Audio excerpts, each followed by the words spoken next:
말씀 봉독합니다. 우리는 모세가 이스라엘 자손들에게 장차 없어질 것의 결국을 주목하지 못하게 하려고 수건을 그 얼굴에 쓴 것 같이 아니하노라. 그러나 그들의 마음이 완고하여 오늘까지도 구약을 읽을 때에 그 수건이 벗겨지지 아니하고 있으니 그 수건은 그리스도 안에서 없어질 것이라.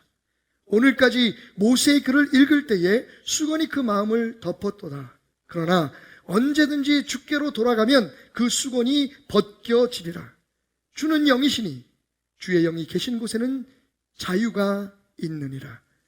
우리가 다 수건을 벗은 얼굴로 거울을 보는 것 같이 주의 영광을 보매 그와 같은 형상으로 변화하여 영광에서 영광에 이름이 곧 주의 영으로 말미암음이니라. 아멘.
할렐루야!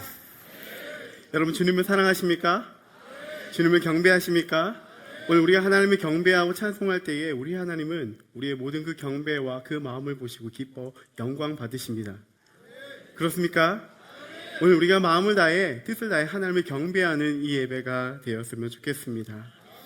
오늘 이렇게 와서 예배 드리는데요, 예배를 보니까 또 교회를 보니까 참 낯서네요, 여러분. 너무 낯설어요. 어떻게 낯서냐? 하나님을 향한 열정이 있는 교회인 것 같아서 너무 감사하고요. 저같이 이렇게 부족한 사람이 와서 말씀을 증거할 수 있는 그 자체도 저는 굉장히 낯섭니다. 제가 들어보니까 베델교회가 예배 사역자들 중에서는 아주 유명한 교회더라고요. 그 많은 분들이 있음에도 불구하고 저같이 이렇게 부족한 사람이 와서 말씀을 증거할 수 있다는 그 자체, 그 기회가 있다는 그 자체가 저는 낯설고, 그래서 오늘 부족하지만 저를 통해서 또 오늘 이곳 가운데 하나님께서 하실 일이 있으시겠다라는 그 확신이 듭니다. 오늘 우리 함께 하나님의 말씀을 나누었으면 좋겠습니다. 저는 20대에 한 선교단체에서 훈련을 받았습니다. 예배 사역에서 찬양 인도를 했었습니다. 군대에 있을 때는요, 군대 교회에서 찬양 인도를 했습니다. 저희는 그냥 전통적으로 예배를 드리는 곳이었습니다. 찬양팀이 없었어요. 그런데 제가 그런 마음이 들고 하나님 그런 마음을 주셔서 사람들을 모집하고 함께 찬양팀을 꾸렸습니다. 그리고 하나님의 예배 드렸죠. 학교에 복학했는데 학교에 이제 채플이 있는데요, 학생들이 많이 있잖아요. 거기서 찬양 인도를 했습니다. 시간이 지나고 경험이 조금씩 생기면서 내가 찬양을 잘하는구나, 내가 찬양 인도를 잘하는구나 라는 생각이 들었습니다. 그러다가 제가 한 99년도쯤에요, 교회에서 처음으로 교육 전도사로 사역하면서 찬양 인도를 시작하게 되었습니다. 저는 그 찬양 인도 때를 지금도 잊지 않고 기억하고 있습니다. 선교단체에서 또 많은 사람들이 모인 곳에서 찬양하고 예배 인도하다 보니까 자신감이 있었잖아요. 그래서 그 교회에서 사역하면서 기타를 들고 찬양 인도를 하기 시작합니다. 어땠을까요? 네, 멋있었을 것 같습니다. 감사합니다, 여러분. 하나도 안 멋있었어요, 저는. 왠지 아십니까? 제가 완전히 깨어졌습니다. 전 제가 찬양 인도를 너무 잘하는 줄 알았어요. 그래서요, 그 선교단체에서 예배 드릴 때요, 이렇게 사람들이 많이 모여 있잖아요. 할렐루야, 우리 하나님 찬양하겠습니다. 이러면 사람들이 아멘! 이러면서 막 찬양하고요. 제가 막 음을 틀리고 또 잘 못해도 사람들이 알아서 예배를 잘해요. 그래서 내가 이렇게 했는데도 사람들이 잘하네, 내가 잘했나 보다 이렇게 생각했거든요. 근데 제가 실력이 있다고 생각하고 교회 가서 찬양 인도를 막 하는데 사람들이 반응이 그게 아닌 거예요. 그러면서 제가 깨달은 것이 있는데, 예배는 앞에서 설교하거나 찬양 인도하는 사람의 실력만이 중요한 것이 아니구나. 그것을 저는 깨달았습니다. 예배는 앞에서 설교하는 분들 그리고 찬양 인도하는 사람들에 의해서 이끌려져 가는 그런 예배가 아닙니다. 하나님은요, 앞에 나와 있는 여기 계신 분들, 그분들만 바라보면서 그분들의 찬양만 들으시는 분이 아니에요. 하나님은 이곳에 있는 모든 사람들, 한 분도 빠짐없이 여기 있는 모든 사람들의 찬송과 그 경배를 통해서 영광 받으시는 분이십니다. 그런데 제가 그걸 몰랐던 거예요. 제가 미국에서 사역을 했었는데요.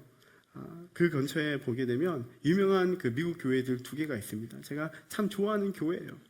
근데 그 교회에 가서 이제 예배를 드리는데요. 제가 그 뒤에 한쪽에 모서리에 딱 앉아서 예배 드리는 거예요.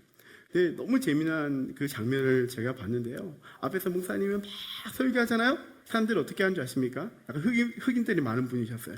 Yes, yes, yes, yes, yes, you are. 누구에게? 하나님 당신 그렇습니다. 그렇게 하는 거예요. 그래서 너무 이게 감동이 되는 거예요. 보통 이제 한국 교회에 보면 앞에서 설교하고 말씀 나누면은 이렇게 가만히 보시잖아요. 오늘 무슨 말 하나. 막 이러잖아요. 근데 사람들이 반응이 그게 아니에요. 사람들이 yes! 맞아요. 우리 하나님 그런 분입니다. 반응하는 거예요. 깜짝 놀랐어요. 또 하나 놀란 건 뭐냐면요. 성가대가 이제 찬양하잖아요. 여러분 성가대 할 때 어떻게 하시죠, 여러분? 듣잖아요. 그렇죠? 근데 그게 아니었어요. 앞에서 성가대에서 찬양을 하는데 갑자기 사람들이 일어서는 거예요. 뭐 하는 거지? 모르는 찬양일 수도 있어요. 그런데요. 사람들이 다 일어나가지고 찬양하는 거예요. 같이. 그 시간은 분명히 성가대가 찬양하는 시간이었습니다. 그런데 성가대만 찬양하는 게 아니라 앉아있는 모든 사람들이 일어나더니 갑자기 하나님 경배하는 거예요. 왜요? 그 예배는 성가대만 노래 부르고 성가대만 찬양하는 시간이 아니라 앉아있는 모든 사람들이 하나님을 경배하고 예배하는 시간이었기 때문입니다. 예배는 앞에서 진행하고 준비한 사람만 드리는 것이 아니라 여기에 앉아있는 우리 모두가 하나님께 영광 올려드리는 시간입니다. 저는 베델교회에서요, 모든 성도님들을 대상으로 예배학교를 한다는 이 소식을 들었을 때 저는 개인적으로 너무 기뻤습니다. 감동받았습니다, 여러분. 야, 이런 교회가 있다니. 보통 예배학교 하면요, 청년들 데려놓거나 아니면 찬양팀 데려놓고 하는 거거든요. 그런데 예배하는 모든 사람들, 성도님들 대상으로 이 예배 교육을 한다는 것은 이거는 진짜 귀하고 참 쉽지 않은 일이다. 그런데 하나님께서 정말 기뻐하는 일이라는 생각이 들었습니다. 제가 논문을 쓸 때 저는 특별히 이제 예배학을 공부했는데요. 그 주제는 좀 더 정확하게 이렇게 정했습니다. 젊은이들의 신앙 회복, 또 젊은이 선교를 위한 전도적인 예배, 그러니까 전도하는 예배, 영어로 evangelistic worship이라고 정했는데요. 그 논문 중에 이제 전략이 있어야 됩니다. 그 전략의 마지막에 뭘 썼냐면, 우리가 그렇게 예배가 회복하기 위해서는 찬양팀도 훈련해야 되고, 그리고 성도들도, 즉 예배자, 예배 회중들도 함께 훈련해야 된다. 그렇게 저는 적었습니다. 근데 오늘 여기 오니까 이 교회가 그런 교회인 거예요. 저는 공부하고 썼는데 이 교회는 실천하는 교회인 거죠. 우리 하나님께서 너무 기뻐 영광 받으실 것 같습니다, 여러분. 하나님은 앞에서 인도하는 사람들에 의해서가 아니라 모든 사람들을 통해서 영광 받으십니다. 그러면서 우리가 이 훈련을 받고 나면요, 좀 더 우리에게 좋은 것이 있습니다. 왜 우리가 예배해야 되는지, 예배하는 의미가 무엇인지, 그것을 알고 예배하는 것과 모르고 예배하는 것은 그 상황이나 결과가 완전히 달라요. 우리는 이 예배학교를 통해서 더 하나님을 기쁘시게 하는 예배자로 훈련받는 그런 귀한 시간들을 가졌으면 좋겠습니다. 우리는 예배 가운데에 정말 우리에게 주신 하나님의 사랑과 그 권능이 얼마나 크고 놀라운지 머리로 이해하는 것이 아니라 우리의 영으로, 우리의 마음으로, 우리의 가슴으로 이해하는 그런 예배 훈련 학교가 되었으면 좋겠습니다. 오늘 저는 변화의 장소인 예배에 대해서 함께 여러분들과 나누고 싶습니다. 여러분, 예배가 뭘까요? 예배. 우리가 얼마나 예배를 많이 드립니까? 예배는 무엇입니까? 다양한 그 정의를 내릴 수 있을 것입니다. 특별히 오늘 간단하게 제가 그 성경의 언어를 가지고 좀 설명해 보자면 이렇습니다. 구약에 보게 되면 샤하이라는 단어가 나오는데요. 한 120번 정도 이 단어가 나옵니다. 이 단어는 어떤 단어냐면 그 앞에 엎드리다, 굴복하다라는 뜻입니다. 하나님 예배할 때 그 앞에 엎드린다는 뜻이에요. 또 아바드라는 단어가 있습니다. 이 아바드라는 단어는 일하다, 섬김 이런 뜻을 가지고 있습니다. 단순한 어떤 예배 예식을 말하는 게 아니라 전 생애를 통하여서 삶을 통하여서 하나님을 섬길 때 이 아바드라는 단어를 사용하고 있습니다. 신약에 넘어가면 가장 많이 나오는 그 헬라어 단어는 프로스퀴네오라는 단어가 나옵니다. 이 프로스퀴네오는 그 앞에 나아가다, 꿇다, 또 엎드리다, 손에 입 맞추다라는 그런 뜻을 가지고 있습니다.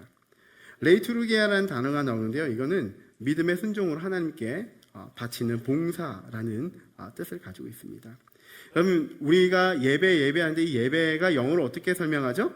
예배 영어로 월십이죠. 월십. 이 월십이라는 것은요, 월스라는 가치, 그리고 쉽은 마음이에요. 그러니까 가치 있는 것을 마음으로 드리는 것, 그것을 우리는 월십이라고 얘기합니다. 여러분, 오늘 여기에 와서 지금 예배하는데 여러분 이 시간이 얼마나 귀중합니까? 그렇죠? 귀중한 시간이에요, 여러분. 여러분 할 일 없는데 그냥 나오신 분 있습니까? 아니에요. 굉장히 귀중한 시간이에요. 귀중한 시간은 우리는 하나님께 마음을 드리는 거예요. 여러분 오실 때 그냥 오셨습니까? 하나님을 사랑하는 마음을 가지고 오셨잖아요. 그 마음을 주님께 드리잖아요. 그렇죠? 우리 하나님 그 마음을 받으시는 거죠. 여러분 올 때 그냥 나왔습니까? 우리가 없는 가운데서도 우리의 그 예물을 가지고 하나님께 와서 드리잖아요. 왜요? 하나님 사랑하니까. 하나님이 정말 가치 있는 분이기 때문에 우리가 그분께 드리는 것 아니겠습니까? 예배는 그런 것입니다. 그분 앞에 나아가는 거예요. 그분께 영광 올려드리는 것입니다. 그분 앞에 꿇어 엎드리는 것입니다. 예배에 대해서 정의해 본다면 사람들은 그래서 이렇게 말하죠. 하나님께 무엇을 돌리는 것? 예, 영광을 돌리는 것이라고 말하고 있습니다. 그리고 하나님 임재 앞에 나아가는 것. 여러분 오늘 이 가운데 우리가 찬양하고 경배할 때 하나님 우리 가운데 계시고 우리의 모든 그 고백을 통해서 영광 받으시는 분인 것을 믿습니까?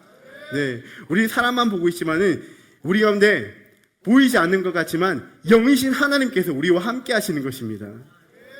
로버트 웨버는 예배는 뭐냐? 예배는 하나님을 만나는 것이다. 영적으로 만나는 것이다. 그렇게 말했습니다. 그리고 오늘 우리가 레이트로기아나 또 아바드를 봐서 알겠지만은 예배는 삶에서 하나님을 섬기는 것이다. 그렇게 말을 합니다. 그런데요, 보세요. 우리 함께 모여서 하나님을 경배했습니다. 그리고 우리가 삶에서 하나님을 섬기는 그 삶의 예배를 드려야 하는데요. 이게 바로 안 된단 말이죠. 우리가 열심히 하나님 찬양하고 경배한 것 같은데 갑자기 우리가 이 문을 나가서 우리가 살아가는 그 집, 직장, 학교에서 갑자기 그 예배의 삶을 살기가 참 어려워요. 뭔가 하나 빠져 있는 것 같습니다. 뭐가 빠졌을까요? 저는 그것을 변화라고 말하고 싶습니다. 변화가 필요합니다. 성경을 보게 되면 하나님 앞에 나간 많은 사람들에게 변화가 있었습니다. 바울은요, 이 고린도후서에 보게 되면 복음을 설명하면서 이렇게 말합니다. 그 당시에 유대인들을 보면서요, 유대인들은 모세의 율법에 갇혀 있다라고 말합니다. 구약에 보게 되면 모세가 이제 시내산에 가서 하나님을 만납니다. 그리고 거기서 하나님의 그 율법인 십계명을 받아 들고 내려오잖아요. 하나님 앞에 있다가 내려오니까 그 얼굴에 빛이 났어요. 근데 사람들이 그 얼굴에 빛이 나는 것을 보고 주목하는 거죠. 모세가 안 되겠다. 야, 이 사람들이 하나님이 아닌 나에게 집중하는 것 같으니까 안 되겠다. 그래서 얼굴에다가 머리에다가 수건을 덮어 썼습니다. 그리고 하나님만 보도록 권했습니다. 그런데 15절에 보게 되면 이 고린도후서 3장 15절에 보게 되면 오늘까지 모세의 글을 읽을 때에 수건이 그 마음을 덮었도다 이렇게 말하고 있습니다. 사람들의 마음이 여전히 그 수건이 덮여 있대요. 무슨 말입니까? 하나님보다 모세의 율법에 주목하고 있다라는 것입니다. 유대인들이 그랬습니다. 모세의 율법이 너무 중요한 나머지 모세의 율법은 지키고 있지만은 하나님께서 새로 주신 그 새 언약이신 예수님은 보지 못했던 것이죠. 모세의 율법은 그들에게 이제는 옛 언약이었습니다. 그리고 이제는 예수님이 새로운 언약으로 오셨습니다. 그런데 사람들은 보지 못한 거예요. 바울은 이렇게 말합니다. 16절에 보게 되면 그러나 언제든지 주께로 돌아가면 그 수건이 어떻게 된다고요?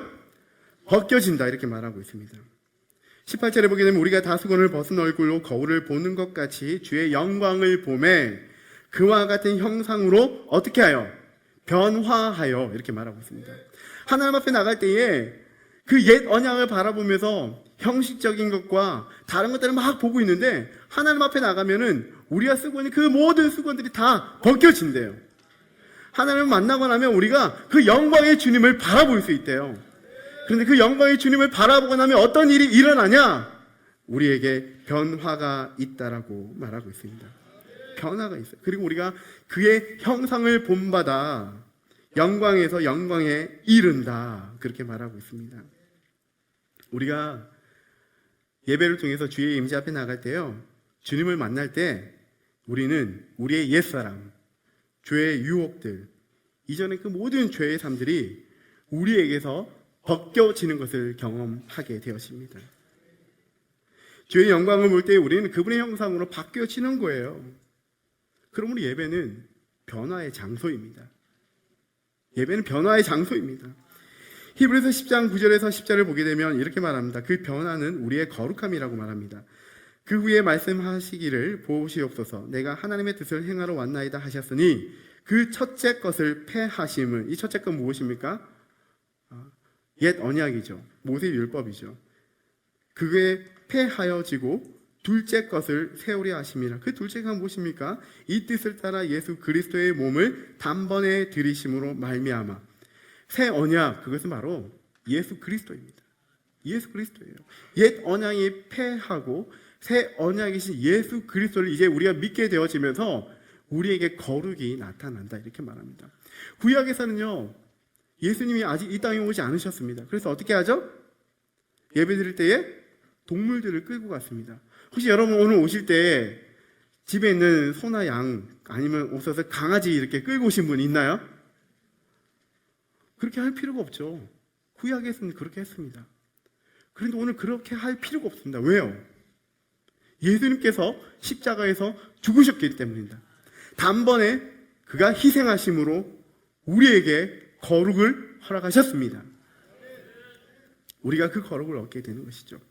우리는 예배를 통해서 하나님을 만날 때에 우리의 마음을 가리고 있는 죄가 끊어진 역사를 경험할 수가 있는 것입니다. 우리 예배 가운데 하나님을 만날 때에 세상으로부터 오는 그 잘못된 가치관이 끊어지는 역사가 있게 되는 것이죠.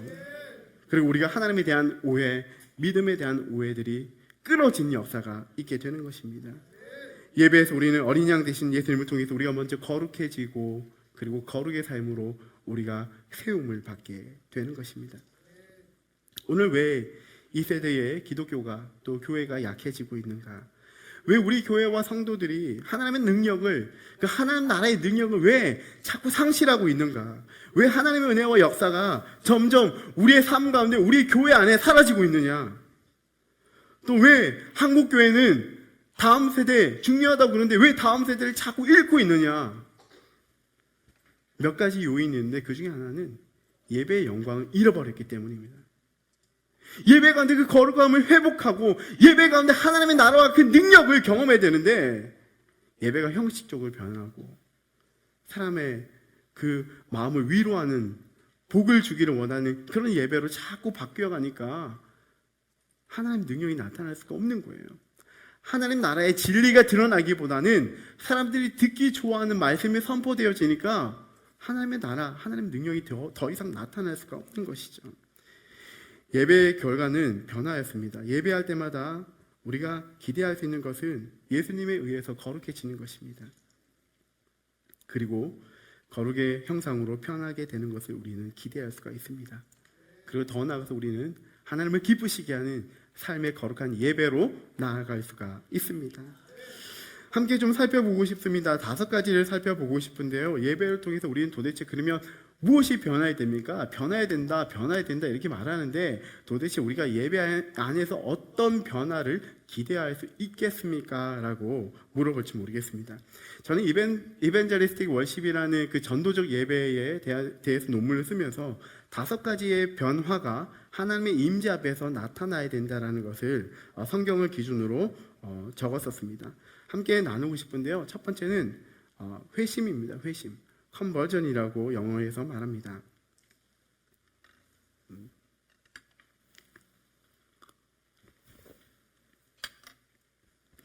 회심, 이것은 예수님을 몰랐던 사람들이 예수님을 믿게 되고 하나님 나라 백성으로 바뀌어지는 것을 말하는 것이죠. 여러분 사도행전 1장에 보게 되면 예수님께서 승천하시고 난 뒤에 제자들이 무엇을 했습니까? 함께 모여서 무엇을 했죠? 걱정했나요? 기도했습니다. 함께 모여서 기도했어요. 120명의 사람이 모였대요. 그 당시에 120명이 들어가는 그런 다락방이 거기 있었는지 저는 잘 모르겠습니다. 함께 기도했어요. 근데 기도하는 가운데 약속하셨던 성령께서 그들 가운데 임하셨잖아요. 그리고 그들이 놀라운 역사가 나타났는데 방언을 하는데 그 주위의 나라의 언어로 방언하는 역사들이 일어났습니다. 사람들이 놀랐어요. 사람들이 모였어요. 야, 이거 무슨 일이냐 물어봤을 때 베드로와 사도들이 사람들 앞에 나가서 복음을 증거하잖아요. 그리고 예수님에 대한 복음을 증거했는데 사람들의 마음이 찔리기 시작했어요. 마음이 아프기 시작했어요. 그래서 사람들이 마음 아파하면서 우리가 어떻게 해야 되냐 이렇게 물어보니까 너희가 예수 그리스도를 새 언약으로 믿게 되면 너희가 구원을 받고 천국 백성이 된다라는 그 구원의 복음을 증거하잖아요. 그로 인해서 많은 사람들이 예수님께 돌아왔습니다. 예배하는 때에 그 기도하는 현장에서 그 주위에 믿지 않는 많은 분들이 그 예배를 통해서 하나님께 돌아오게 되는 역사가 일어나는 것이죠. 고린도전서 14장에 보게 되면 은사에 대해서 나옵니다. 우리가 잘 아는 그 고린도전서 12장은 은사장인데요. 13장에 가면 사랑장이라고 말하지 않아요? 근데 이렇게 말합니다. 너희가 아무리 천사의 말을 할지라도 방언을 아무리 많이 할지라도 사랑이 없으면 아무것도 아니다. 그렇게 말하면서 14장에 넘어가면 우리가 은사 다 좋은데 교회의 질서를 위해서 덕을 위해서 사용되어야 된다 이렇게 말합니다. 그러면서 어떻게 말하냐면 방언을 아무리 말을 많이 해도 그 가운데 믿지 않는 사람이 있는데 그 방언을 통해서 듣지 못한다면 무슨 소용이냐. 그래서 계시가 있고 그 계시 가운데 믿지 않는 사람들이 듣고 예수님을 믿으면 그것이 옳다 이렇게 말하거든요. 무엇을 말하고 싶냐. 예배한 현장에는요 늘 예수님을 모르는 사람들이 있습니다. 우리 베델교회 오늘 이 예배하는 곳에 아마 예수님을 모르는 사람들이 분명히 계실 거예요. 그런데 우리가 예배할 때 그냥 믿는 사람들의 잔치가 아니라 이 예배 안에 어떤 변화가 있어야 되냐. 예수님을 모르는 사람들이 예수님을 알게 되는 그 일들이 일어나는 것이죠. 저도 개인적으로 예배를 통해서 예수님을 만났습니다. 예수님을 믿었습니다. 저는 어릴 때부터 교회를 다녔는데요. 교회에서 이제 여름이 되면 뭐 캠프하고 또 수련회 하잖아요. 저도 이제 갔거든요. 이 캠프나 수련회 가면 꽃이 뭐죠? 캠프파이어. 네, 캠프파이어. 처음 이제 뭣도 모르고 나가서 막 율동하고 재밌게 놀다가 갑자기 어느 순간 분위기가 싹 바뀌기 시작해요. 이미 계획된 거였어요. 그래서 복음을 증거합니다. 목사님이나 전사님 복음을 증거하세요. 그러면서 우리가 죄인이고 우리가 회개되고 막 얘기를 하면서 막 그렇게 끌어가면요. 주위에 있는 친구들 보니까 다 이렇게 눈물을 울고 기도하는 거예요. 근데 저는 무엇을 해야 될지 모르겠는 거예요. 예수님을 잘 모르니까. 근데 다 오니까 왜 나는 눈물이 안 나지? 이러면서 막 이렇게 나도 눈물 좀 흘렸으면 좋겠는데 너무 이상하잖아요, 혼자. 그래서 이제 몇 번 하다 보니까 이제 이런 기도가 시작이 되더라고요. 하나님, 저도 좀 눈물 좀 흘리게 해주세요. 눈물 좀 흘렸으면 좋겠습니다. 좀 더 가니까 저 사람들이 뭔가 믿고 예배하고 기도하는데 저도 좀 알았으면 좋겠습니다. 매 주일마다 교회에서 예배하고 말씀 듣는데요. 복음을 자꾸 듣습니다. 복음을 자꾸 들어야 믿음이 생기는 것 아니겠습니까? 믿음은 들음에서 무엇을? 그리스도의 말씀을 들을 때에 우리가 믿게 되는 거잖아요. 듣다 보니까 어느 순간 저도 그것을 중요한 가치로 받아들이고 예수님을 영접하게 되어지고 저도 모르게 제 눈물에서 감격의 눈물이 흐르고 있는 것을 발견한 때가 있었습니다. 우리 하나님 예배하는 이곳, 하나님 임재가 있는 이곳은, 하나님 말씀이 선포되는 이곳은 그냥 우리끼리의 잔치가 아니라 예수님을 모르는 사람들이 하나님을 알게 되어지고 예수님을 알게 되어진 역사가 있게 될 줄 믿습니다. 예배는 하나님께서 그의 백성들의 구원을 위해 마련해 두신 최고의 장소입니다. 두 번째는 교정입니다. 영어의 리포메이션이라고 얘기하는데요. 리폼, 그러니까 폼을 다시 이제 새롭게 만들다라는 뜻입니다. 잘못된 것이 있으면 없애고 그리고 바로 잡아가는 것입니다. 1517년에 종교개혁이 일어났습니다. 당시에 로마 카톨릭 교회가 부패하니까요, 많은 종교개혁자들이 일어났습니다. 오직 성경으로, 오직 믿음으로, 오직 은혜로, 이런 구호를 외쳤습니다. 그리고 교회를 개혁했습니다. 그래서 이것을 이름을 붙일 때 영어에는 더 리포메이션이다 이렇게 말합니다. 리포메이션, 그것은 교정하는 거예요. 바꾸는 거예요. 한번 생각해 보십시오. 예수님께서 복음을 증거하시는 때에 그 주위에 많은 사람들이 있었습니다. 특별히 가난하고 소외된 사람들, 아픈 사람들이 그곳에 있었습니다. 그런데요, 거기 보게 되면, 성경에 보게 되면 꼭 빠지지 않는 사람들이 있어요. 누군지 아십니까? 바리새인들, 사두개인들, 대제사장들, 서기관들. 그러니까 아프고 힘든 사람이 있는 게 아니라 비판할지언정 그곳에 보게 되면 꼭 종교적인 지도자들이 있었어요. 예수님은 그들을 버리지 않으셨어요. 그들의 믿음이 잘못되었다 말하면서 그들을 꼬집고 돌아오기를 원하셨지 버리기를 원치 않으셨습니다. 로마서 9장과 11장의 그 사이를 보게 되면요, 유대인들의 회복에 대해서 말합니다. 그리고 로마서 1장 16절에 보게 되면 이렇게 말합니다. 내가 복음을 부끄러워하지 아니하노니 이 복음은 모든 믿는 자에게 구원을 주시는 하나님의 무엇이 된다고요? 능력이 됩니다. 누구에게요? 먼저는 유대인에게요. 그리고 헬라인에게로다. 이 복음이 이방인의 사람들이 아니라, 아니면 가난하고 소외된 사람뿐만 아니라 모든 사람인데, 이미 스스로 알고 있으며 옛 언약 가운데 살고 있는 그 유대인들조차, 잘못된 믿음을 가지고 있는 그 사람들조차도 이 복음이 필요하고 이 예배 가운데 변화되어야 된다고 말하고 있습니다. 혹시 여러분들 가운데 신천지에서 나오신 분 있나요? 혹시 이단에서 나오신 분 아마 있을 수도 있어요. 잘못된 거 아니에요. 아, 신천지가 우리 가운데 들어왔기 때문에 잘못됐어가 아니라, 야, 우리 가운데 그런 사람 있지만은 우리 이 베델 교회 예배 가운데 와서 그들이 바른 믿음으로 변화된 역사들이 있을 줄 믿습니다. 우리 입에서 기도하고 그분을 위해서 우리가 축복하면 그들이 세상 가운데 경험하지 못했던, 그들의 집단 가운데서 경험하지 못했던 온전한 복음을 이 안에서 듣게 되어지고 하나님의 사랑을 경험할 때에 예수님께로 돌아오게 되는, 교정되게 되는 역사가 있을 줄 믿습니다. 우리 잘못된 믿음이 있었다면, 잘못된 성경의 지식이 있다면, 말씀 가운데 예배하는 가운데 하나님께서 우리에게 가르쳐 주시는 그 말씀으로 우리가 교정되는 역사가 일어나게 될 줄 믿습니다. 세 번째는요, 회복의 역사가 있습니다. 회복. 예배는 잠자고 있는 그리스도인들이 깨어나는 곳입니다. 마음이 힘들고 어려워서 더 이상 믿음의 삶을 꿈꾸지 못하는 그런 지친 사람들이 회복되는 곳이에요. 열왕기상 18장에 보게 되면 유명한 엘리야의 갈멜산 전투가 나옵니다. 바알과 아세라를 섬기는 850명의 선지자들과 엘리야가 대결하잖아요. 나무 장작을 중간에 두고 기도하는 가운데 자신들의 기도를 합니다. 그래서 불이 딱 내려지면 그 불이 내리게 하는 그 신이 진짜 신이다, 그렇게 말하잖아요. 그래서 바알과 아세라를 섬기는 그 제사장들이 별짓을 다 했는데 아무 일들이 일어나지 않았습니다. 그런데 이 엘리야를 물을 붓고요, 기도하는 가운데 어떤 일이 일어났죠? 위로부터, 하나님께로부터 내려지는 그 불이 확 내려오잖아요. 승리했잖아요. 그들을 다 죽였잖아요. 그런데 19장에 보게 되면 이 엘리야가요, 이상한 행동을 보입니다. 그 당시 나쁜 왕이었던 아합, 그리고 더 나쁜 그 아내 이세벨이요, 이 엘리야를 죽이겠다, 그렇게 말합니다. 그 말을 듣고 이 엘리야가 광야로 나가요. 도망가요. 한 로뎀 나무에서 그가 하나님 앞에 나와서 기도하기를 어떻게 말하냐면, 하나님 저 좀 죽여주십시오. 이상한 모습을 보입니다. 이해가 안 가요. 그렇게 큰 전투에서 위대한 승리를 경험했던 그가 갑자기 무너져서 그렇게 약해지고 넘어져 있는 것이죠.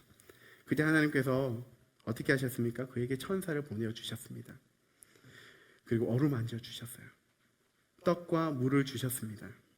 그리고 천사를 다시 보내어서 그에게 다시 가야 할 길로 보내주시고 일으켜 세워주셨습니다. 우리 교회 안에 이런 분들이 참 많이 있습니다. 정말 열심히 마음을 다해서 하나님을 경배하고 교회를 위해서 수고하고 섬겼던 분들이 참 많은데요. 어느 순간 갑자기 지치고 힘들어서 낙담되고 일어서지 못할 때가 있습니다. 혹시 여러분들 가운데 그런 분들이 있는지 모르겠습니다. 저는 사역하면서 그런 분들을 보면서 참 마음이 안타까워요. 그런데 아무리 고민해보고 아무리 방법을 세워봐도 방법을 모르겠어요. 어떻게 하면 그분들이 회복되는지 저는 모르겠습니다. 그런데 저는 한 가지 믿는 믿음이 있는데, 그분들이 하나님 앞에서 다시 한번 예배하고 하나님 임재 앞에 나가게 되면 그런 분들이 엘리야처럼 회복되는 역사가 있을 줄 믿습니다. 그런 분들 중에서 하나님 더욱더 일하셔야 되거든요. 그런 분들이 쓰러져 있고 힘들고 지치면 하나님 너무 마음이 아프신 거죠. 엘리야에게 부르시면서 그를 위로하셨던 것처럼 내 사랑하는 아들아, 내 사랑하는 딸아, 내가 널 위로하기를 원해. 다시 일어나기를 원해. 그렇게 위로하시는 거예요. 예배가 안 돼 그런 회복이 있을 줄 믿습니다. 여러분, 회복이 안 됩니까? 그러면 예배가 먼저 회복될 수 있도록 일어서십시오. 예배가 안 돼 나가보십시오. 기도하십시오. 마음을 다해 주를 경배해 보십시오. 주를 만나보십시오. 하나님께서 여러분을 회복시켜 주실 것입니다. 네 번째는 양육입니다. 예배 안에는 믿음의 삶을 살 수 있도록 양육이 일어나는 거예요. 말씀을 들으면서 또 찬양하는데 찬양하는 가운데 하나님께서 우리에게 말씀하세요. 기도하는 가운데 우리 하나님께서 영으로 우리 가운데 오셔서 우리에게 말씀하세요. 믿음은 이런 것이야. 너희 삶 가운데 이렇게 살아야 돼. 우리에게 말씀하시는 거예요. 플랭클린 지글러 박사는요, 예배학자인데 예배의 목적 중에 하나는 바로 그리스도인의 교육이다, 이렇게 말하고 있습니다. 여러분, 제자들을 보십시오. 예수님 많은 사람들을 양육했지만 특별히 제자들을 사랑하셨습니다. 마태복음 5장에 보게 되면 산에서 복음을 전할 때도 그랬고요. 많은 곳에서, 회당에서, 성전에서, 거리에서 복음을 증거할 때에 항상 그 옆에 누가 있었냐면 제자들이 있었습니다. 제자들을 훈련시켰어요. 그들이 어떻게 살아갈지 계속 양육하고 훈련하는 일들이 일어났습니다. 우리 예배 가운데서 천국의 복음을 듣습니다. 그리고 우리는 어떻게 우리가 하나님 나라 백성으로 살아야 될지에 대해서 우리가 듣는 시간인 거예요. 우리 예배 가운데서 그런 훈련들이 일어나는 것이죠. 마지막으로 전환입니다. 아웃리치라고 적었는데요. 예배는 그냥 단순하게 우리가 은혜 받고 끝나는 게 아니라 그 다음 어디로 가야 할지에 대한 하나님의 분명한 사명과 그 방향이 있는 곳입니다. 마태복음 28장에 보게 되면 아주 유명한 말씀이 있습니다. 왜 대위임 명령이라고 그러잖아요. 너희가 모든 족속으로 가서 제자를 삼는 것. 그 유명한 말씀이 있는데 그 앞에 뭐라 나와 있냐면 16절과 17절에 보게 되면 제자들이요, 예수님을 만납니다. 그리고 예수를 배웠고 경배했다, 이렇게 말합니다. 예수님 우리에게 그냥 사명만 주시는 분이 아니라 예배를 통해서 만나주시고 그 만남 가운데에 세상으로 나갈 수 있도록 파송해 주시는 분이세요. 예배 가운데 그냥 하나만 경배만 하고 끝나는 게 아니라, 아니면 예배와 단절돼서 그냥 우리의 사명을 걸어가는 게 아니라 이 예배와 사명이 항상 붙어 있어야 되는 것입니다. 예배 가운데 우리는 파송을 받는 것입니다. 우리가 보통 예배가 끝나고 나면 찬양하고 기도하잖아요. 뭐 하는 시간이죠? 드디어 예배가 끝났구나. 좋아하는 시간인가요? 아니에요. 하나님 우리에게 그렇게 말씀하셨으니 저희가 그렇게 살아가겠습니다. 그런데 저는 힘이 없습니다. 도와주십시오. 도와주십시오. 제가 은혜 가운데 그렇게 살아가겠습니다. 그렇게 고백하고 파송받는 시간입니다. 우리는 예배 안에서 이런 파송이 있어야 됩니다. 터닝 포인트가 이 예배 안에 반드시 있어야 됩니다. 예배는 이렇게 5가지의 변화가 있습니다. 이 변화는요, 우리가 하는 게 아니에요. 누가 하시는 거죠? 하나님께서 하시는 겁니다. 하나님께서. 그리고 우리는 그냥 그분께서 이끄시는 대로 나아가야 되는 거예요. 근데 우리가 반응이 필요합니다. 우리에게 필요한 자세가 있는데 저는 2가지를 좀 더 나누고 싶습니다. 우리는 예배 가운데서 우리의 믿음과 삶의 변화를 위해서 무엇이 필요할까요? 첫 번째는 나 자신을 맡겨드리는 것입니다. 예배의 주인은 오직 하나님이십니다. 그런데 많은 사람들이요, 하나님께 나가지 못해요. 우리가 하나님께 우리 자신을 맡겨드리지 못할 때가 너무나 많이 있습니다. 오늘날 예배에 대해서 또 한국 교회나 많은 세계 교회를 바라보면서 우리가 컨슈머리즘이라는 소비주의에 물들었다 이렇게 말합니다. 교회에 오면 마치 백화점에 가듯이 모든 서비스를 받는 거예요. 안내해 주시죠. 또 여러 가지 막 도와주시죠. 마치 그 백화점에 가서 그냥 이렇게 서비스를 받는 느낌으로 교회에 왔다 그냥 돌아가는 사람들이 너무 많다 이렇게 말합니다. 그래서 예배에 앉아서 하나님 앞에 나가서 나를 드리는 게 아니라 그냥 어떤 거 하는지 이렇게 멀리서 바라보는 그런 태도로 예배하는 사람들이 너무 많다라는 거예요. 그러니까 이 예배 가운데 하나님께서 일할 만한 여지가 없는 거예요. 하나님께서는 우리의 예배 가운데 나오면 만나주시고 우리를 만져주시고 우리를 변화시키길 원하십니다. 그런데 우리는 어떻게 하죠? 나는 멀리서 볼 거예요. 멀리서 볼 거예요. 변화가 필요합니다. 현재 예배 인도자들, 또 섬김이들, 또 설교자들 어떻습니까? 앞에 서 있으면 사람들의 모습이 다 보여요. 근데 이렇게 하다 보면 저도 이제 찬양 인도하다가 그럴 때가 있어요. 막 찬양하는데 저분 왜 이렇게 저를 나를 뚫어보고 계시지? 저분 왜 찬양하는데 손을 안 들고 하지? 저 사람 왜 저렇게 졸고 있지? 그런 마음이 들 때가 있어요. 오늘 왜 그분은 왜 안 오신 거야? 하나님이 일하셔야 되는데 내가 일하고 싶어가지고 평가하는 거예요. 우리가 앉아있으면요, 앉아서 사람들을 보기 시작합니다. 우리 회중이 하나님 앞에 나가야 되는데 그게 아니라 사람을 보기 시작합니다. 야, 오늘 목사님 넥타이가 좀 약간 삐뚤해 이렇게 하면서 삐뚤해 이렇게 말하고 또 오늘 성가대는 연습을 안 했나 봐. 오늘 그랬다는 게 아닙니다, 여러분. 평소에 그렇게 생각할 수 있다는 것입니다. 저 젊은 목사는 무슨 얘기하는지 한번 들어보자. 앞에서 이렇게 딱 보면서 어떻게 하죠? 평가하고 있는 것이죠. 여러분, 그런 가운데서 우리가 어떤 은혜를 받을 수가 있겠습니까? 그런 가운데 어떻게 하나님께서 일하실 수가 있겠습니까?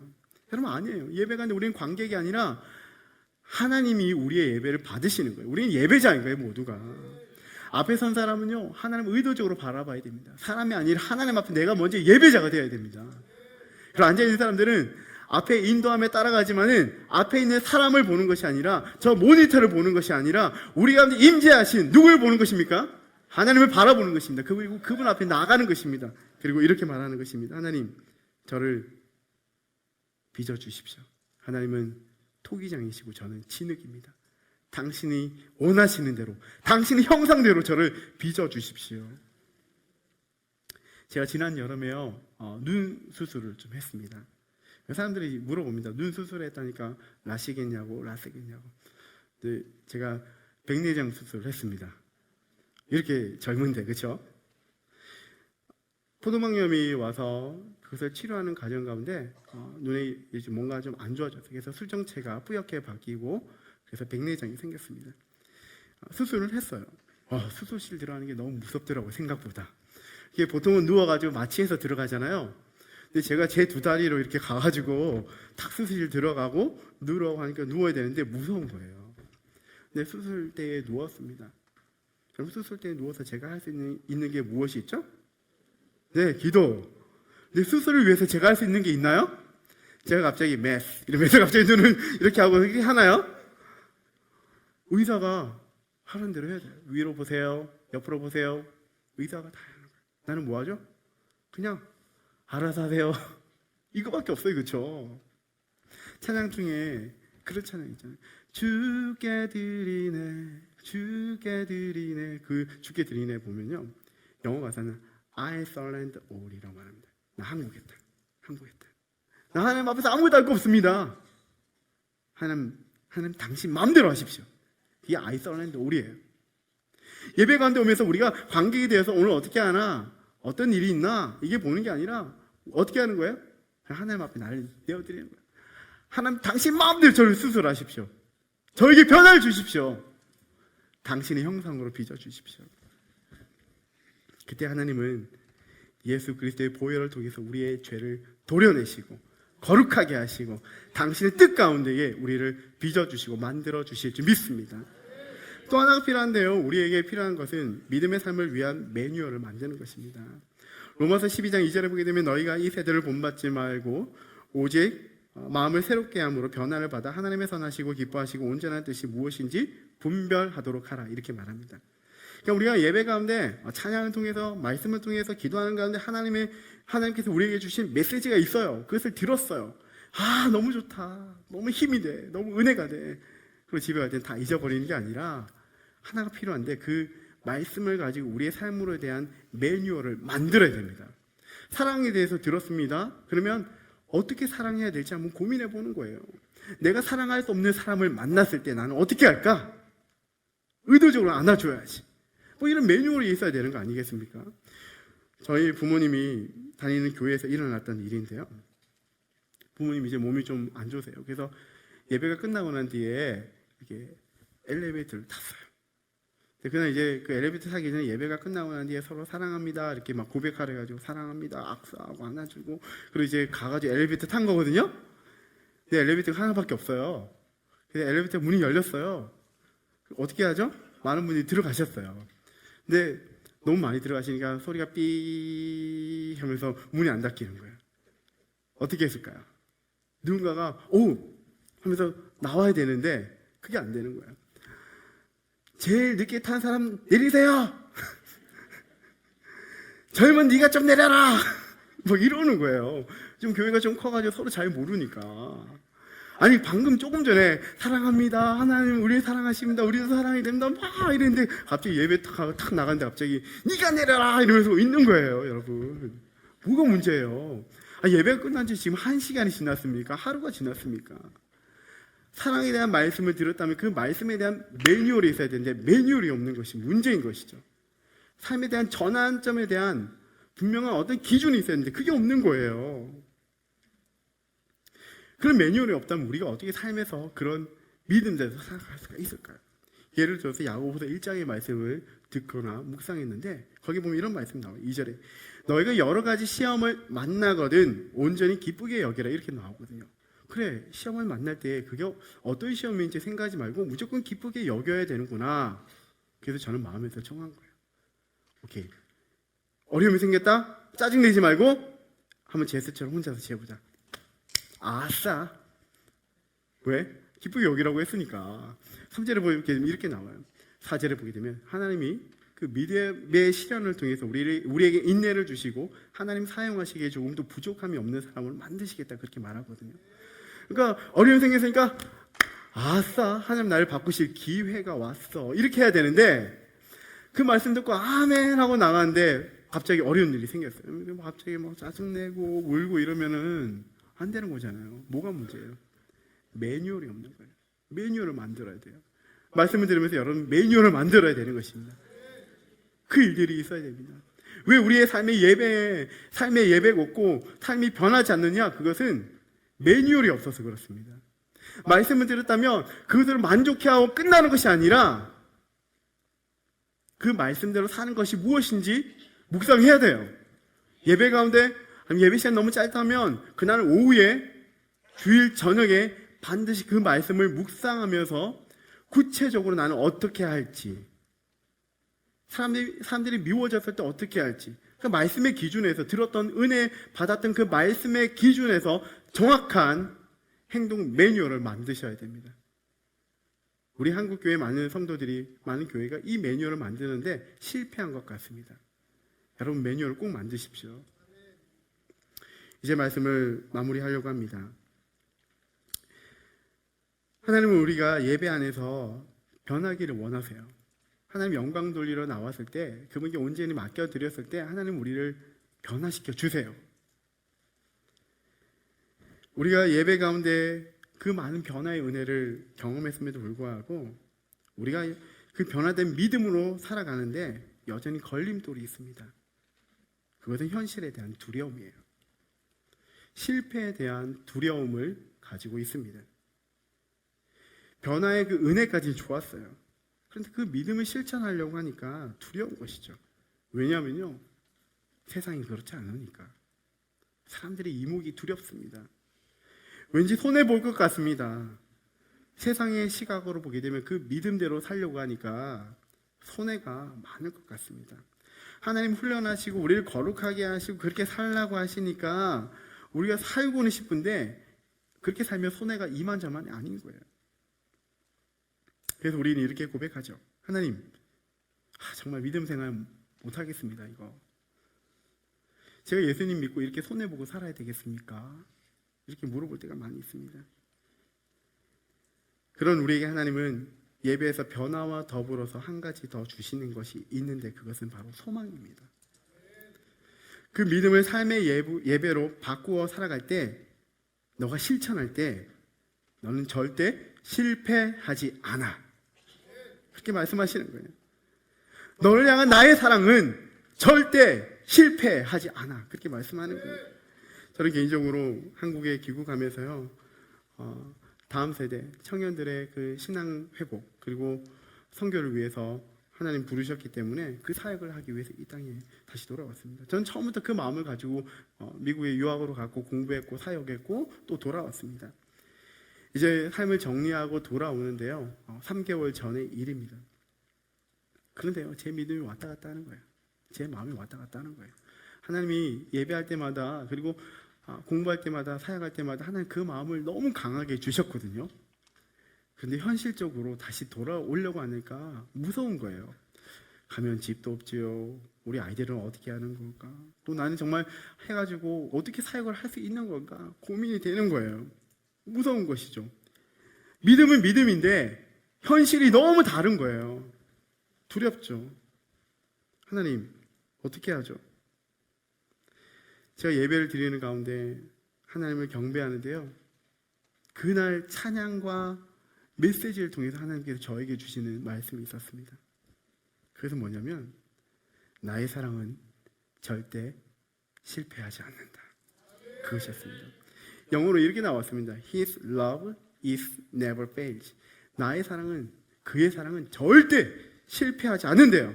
사람들이 바라볼 때 그 실패일 수 있습니다. 그러나 하나님 시각에서는 절대 실패가 없어요. 뭔가 우리에게 주셔도 주십니다. 우리를 훈련을 시키시고 온전케 하십니다. 우리에게는 그 믿음대로 살아간다면 절대 실패하지 않도록 인도하시는 하나님의 사랑과 하나님의 권능이 우리에게 있습니다. 사랑하는 여러분, 예배를 통해서 하나님이 주시는 변화의 은혜를 경험하고 있음에도 불구하고 현실적인 두려움 때문에 삶의 예배로 나아가지 못하고 실천하지 못하시는 분들 계십니까? 그런 분들에게 우리 하나님이 이렇게 말씀하세요. 나의 사랑하는 아들아, 나의 사랑하는 딸아, 너를 향한 나의 사랑은 절대 실패하지 않아. 내가 너에게 준 은혜의 변화를 너는 누렸으면 좋겠고, 그리고 마음껏 소망을 가지고 자신감을 가지고 변화의 삶을 살아가렴. 그러면 내가 너의 길을 축복할 것이고 내가 늘 너와 함께 할 것이야. 이 시간 우리가 좀 기도하기를 원합니다. 오늘 우리는 하나님 앞에 지금 나와 있습니다. 종교 의식 가운데 있는 게 아니에요. 영이신 하나님 앞에 우리가 오늘 나와 있는 것입니다. 혹시 오늘 말씀을 들으면서 혹시 이런 변화가 없는, 성장이 멈춰버린 그런 신앙생활 가운데 계신 분들이 있으십니까? 나는 교회를 오랫동안 다녔음에도 불구하고 여전히 나는 그 복음을 믿지 못하겠어라고 말씀하시는 분 계십니까? 어떤 사람, 나는 믿음은 있기는 있는데 늘 목사님이 설교하고 예배 가운데 선포되어지는 말씀이 내 믿음하고는 조금 달라. 그래서 너무 힘들어. 그런데 나는 변하고 싶지 않아 라고 말씀하시는 분 계십니까? 어떤 분은 나 너무 힘들어. 너무 피곤해. 난 상처받았어. 예배 드리면 뭐해? 내 상처와 내 아픔은 여전할 텐데 라고 생각하시는 분들 계십니까? 아니면 예배를 오래 드렸음에도 불구하고, 오래 신앙생활을 했음에도 불구하고 믿음이 자라지 않고 삶이 변하지 않는 그 삶 가운데 매주마다 매달마다 쳇바퀴 돌듯이 살아가는 그런 사람들이 있습니까? 하나님 우리에게 말씀하세요. 이 낯선 예배 학교를 통해서 우리에게 말씀하시는 것은 지금 너는 은혜를 받을 때야. 그런데 그 변화를, 그 은혜를 받는데 너에게 먼저 필요한 것이 있다면 변화가 필요해. 내가 너를 좀 바꾸고 싶어. 너의 힘을 주고 있지 말고 나에게 손들고 오지 않겠니? 항복하고 오지 않겠니? 수술대에 누워있는 그 환자처럼 나에게 좀 오지 않겠니? 그럼 내가 너를 만질게. 내가 너를 변화시킬게. 너를 회복시킬게. 그리고 내 안에 있는 기쁨과 내 안에 있는 소망과 능력과 하나는 나를 경험하게 해주고 싶어 라고 말씀하십니다. 여러분 어떻게 반응하시겠습니까? 그럼 각자의 수준에 맞게끔 기도하십시오. 어떤 사람은 첫 번째, 어떤 사람은 두 번째, 어떤 사람은 세 번째, 네 번째, 다섯 번째에 아마 하나씩은 다 걸릴 거예요. 그 하나님 부르시는 가운데 응답하시길 바랍니다. 하나님, 제가 그렇게 하고 싶습니다. 하나님 저를 만져주십시오. 저를 변화시켜 주십시오. 하나님 저를 수술해 주십시오. 당신의 형상으로 빚어주십시오. 당신의 모습대로 제가 일어나게 해주십시오. 하나님 저를 변화시켜 주십시오. 예배 가운데 그 은혜를 경험하게 하여 주십시오. 이 시간 우리 함께 기도하며 나가시겠습니다. 살아계신 하나님 아버지, 오늘 예배 가운데 우리에게 말씀하여 주시니 감사드립니다. 이 예배 가운데 우리에게 말씀하여 주시기를 하나님 우리에게 변화가 필요한 것 다시 한번 깨닫습니다. 하나님 우리 안에 은혜가 없습니까? 하나님 우리 가운데 주님을 머리로 알고 있지만 가슴으로 이해하지 못하는 사람들이 있습니까? 아버지 하나님 그런 사람들이 있다면 오늘 이 시간에 그 기도를 통하여서 주님 앞에 마음을 열기를 원합니다. 하나님 제가 변화되기를 원합니다. 제가 주님께 손들고 나옵니다. 아버지 하나님 저를 변화시켜 주십시오. 저를 깨우쳐 주십시오. 당신의 그 놀라운 사랑 가운데 십자가의 보혈의 능력 가운데 저를 다시 한번 그 죄들 도려내시고 구원의 사람 되게 하여 주시고 생명의 사람 되게 하여 주시고 은혜를 경험하게 하여 주시고 변화시켜 주신 하나님의 능력을 경험하는 제가 되게 하여 주시옵소서. 아버지 하나님, 아버지 하나님 저의 모든 마음들, 저의 고집들을 내려놓습니다. 저의 생각들을 내려놓습니다. 아버지의 은혜를 구합니다. 아버지 하나님 저를 변화시켜 주십시오. 아버지 하나님 주님의 사람으로, 주의 사람으로, 주의 은혜와 능력을 경험할 수 있는 사람으로 저를 빚어 주십시오. 이렇게 고백하며 나올 때에 하나님 아버지 각 사람마다 그 당신의 은혜를 더하여 주시옵소서. 우리가 계속해서 한 번 더 기도하기를 원하는데요, 혹시 말씀과는 늘 은혜 받지만 삶 가운데 이어지지 않는 그런 사람들이 있습니까? 그런 사람들이 우리 하나님께서 이렇게 말씀하십니다. 너를 향한 나의 사랑은 절대 실패하지 않아. 그 말씀을 좀 붙잡고 나갔으면 좋겠습니다. 하나님 말씀을 알고 있습니다. 하나님 그 은혜 너무 감사합니다. 그런데 저의 인생에서, 제가 다니고 있는 직장에서, 일하는 직장에서, 가정에서, 학교에서 그 믿음을 실천하기 너무나 부족합니다. 마음은 원이지만 저의 육신이 약하여서 실천하지 못합니다. 하나님 그 말씀대로 살아갈 수 있도록 삶의 거룩한 예배로 나갈 수 있도록 하나님 저희에게 성령의 충만하심 허락하여 주시옵소서. 한 번 더 우리가 기도할 때는 하나님 우리 베델교회가 하나님 말씀 가운데 예배 가운데 그런 능력을 경험하며 정말 소망 가운데 이 땅 가운데 나가서 그 거룩한 예배로 나갈 수 있는 그런 교회, 그런 예배가 있는 교회가 될 수 있도록 허락해달라고 우리의 삶의 예배와 교회를 위해 함께 우리가 기도하겠습니다. 살아계신 하나님 아버지, 아버지 하나님 우리의 교회